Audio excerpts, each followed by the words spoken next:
Hey kids, this is Deputy Dennany with Ingham County Sheriff's Office, here today with another episode of our Hook'em and Book'em reading series. I'm reading to you today Jack and the Beanstalk by Van Gool.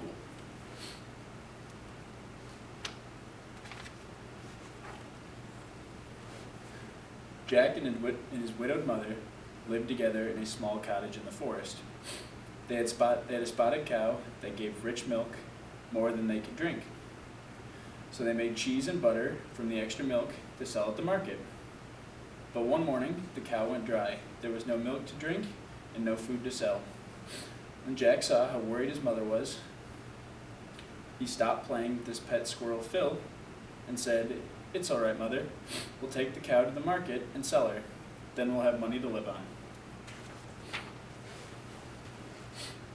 "We'll be back soon, Mother," called Jack as he led the cow out of the yard. "We're sure to get a good price for our cow, so we won't go hungry." The two birds had overheard him, and suddenly one of them called out, "We know where you can sell your cow." Jack loved adventures, so he followed the birds into the forest.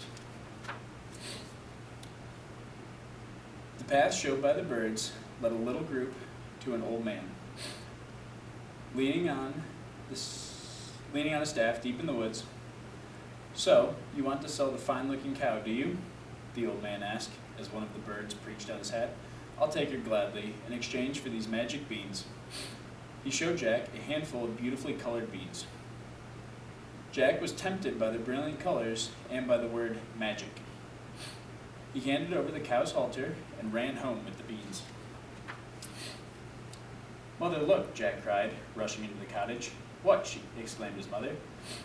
"Have you sold the cow already?" "Yes," he said excitedly, "in exchange for these magic beans."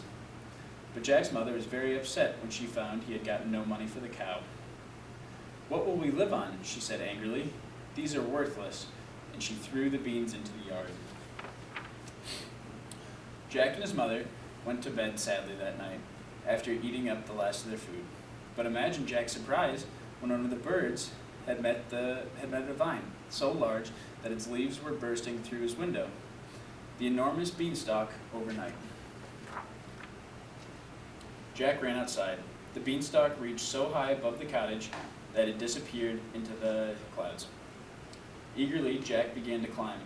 "Where do you think we'll end up, Phil?" he asked. But Phil could only wonder too. The friends climbed higher and higher until they reached a land above the clouds. In the distance, they saw a great castle. "Let's find out who lives there," said Jack. "Maybe they'll give us something to eat." All these adventures were making him hungry. Jack and his friends made their way to the huge door of the castle. "Is anyone home?" shouted Jack. To his astonishment, a giantess came to the door and stared down at him. "You're just a boy. I need to help with housework," she said, "but come in quickly and hide before my husband comes home, or he'll eat you up." Jack's hunger overcame his fear, so he ran inside and hid under the dining room table. Then the giant's heavy footsteps shook the castle. Stamping into the room, he roared, "Fee, fi, fo, fum, I smell the blood of an Englishman. Be he alive or be he dead, I'll grind his bones to make my bread." Jack shook with fright, but the giantess said to her husband, "You don't smell anything but the nice ox that I've cooked for your dinner. Sit down and eat it while it's hot." After the giant had eaten the entire ox, he called, "Wife, bring me my magic hen. I want to see her lay some golden eggs." From his hiding place, Jack watched in disbelief as the giant commanded the little hen to lay an egg. When she did, Jack saw that the egg glittered in the giant's hand like pure gold. Beside it shone a golden harp, another of the giant's treasures.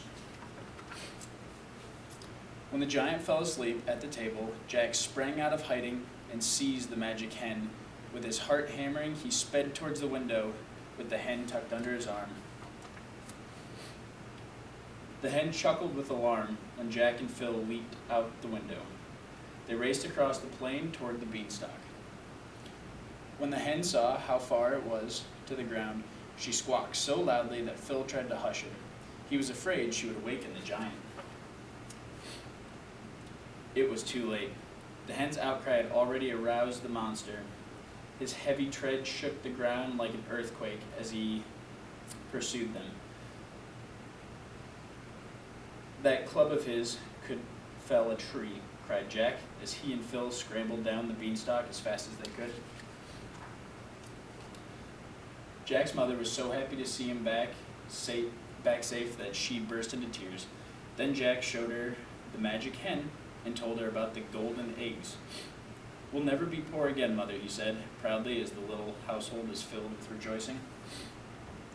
But Jack was too adventurous to stay quietly at home for long. He kept thinking of the giant's golden harp. One bright morning, he climbed the beanstalk again. Ever so quietly, Jack and Phil crept under the door and into the giant's dining room. The slight noise they made was covered by the sound of beautiful music. The two friends tiptoed across the room and saw the harp. Too was magic. It played the giant's command. First a sad tune, then a happy tune. "Play again," the giant ordered, and the harp responded with another burst of sweet music that filled the castle. Jack and Phil forgot about caution as they drew closer to listen. Suddenly, the giant spotted them. "You stole my magic hen," he roared, seizing the huge club. Jack snatched the harp and ran for his life, with Phil close behind.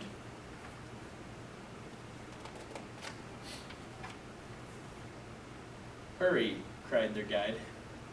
"He's gaining on you." Jack and Phil reached the beanstalk and began to climb down. The magic harp was crying, "Master, master," as the giant followed close behind them. Luckily, their small size and weight made Jack and Phil much faster than the clumsy giant. They soon reached the ground, and Jack seized an axe and struck the base of the beanstalk.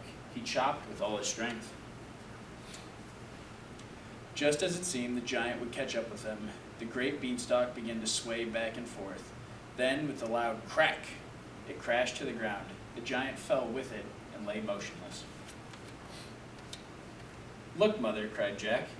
"The giant will never frighten anyone again, and we've got his magic harp as well as the hen."